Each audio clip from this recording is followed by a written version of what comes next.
ये लड़का ट्रैक्टर से खेत जोत रहा था, तभी अचानक एक मोर आकर उसका रास्ता रोक लेता है। कहते हैं जानवरों का इस तरह रास्ता रोकना किसी वजह से होता है, इसीलिए वह मोर के पीछे पीछे चल पड़ा और एक कुएं के पास पहुंचा। वहां उसने देखा कि दूसरा मोर कुएं के अंदर फंसा हुआ था। असल में जो मोर पहले रास्ता रोक रहा था वो अपने साथी को बचाने के लिए लड़के से मदद मांग रहा था। लड़के ने बिना देर किए अपने साथी को बुलाया और अपने साथी की मदद से वह कुआं में उतरने की कोशिश करने लगा।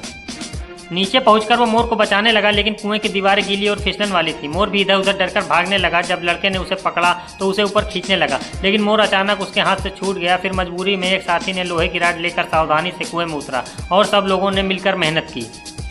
आखिरकार मोर को सुरक्षित बाहर निकाल लिया। जांच करने के बाद पता चला कि मोर को कोई भी चोट नहीं लगी थी। उन्होंने उसे वापस जंगल में छोड़ दिया। उसके साथी को बिल्कुल भी उम्मीद नहीं थी कि उसका साथी वापस लौट आएगा। मोर उसके सामने आकर पंख फैलाकर नाचने लगा। पुराने लोग कहते हैं कि मोर को पंख फैलाकर नाचते हुए देखना बहुत ही शुभ माना जाता है। ऐसे ही दिलचस्प स्टोरी के लिए वीडियो को लाइक, शेयर और फॉलो जरूर करें।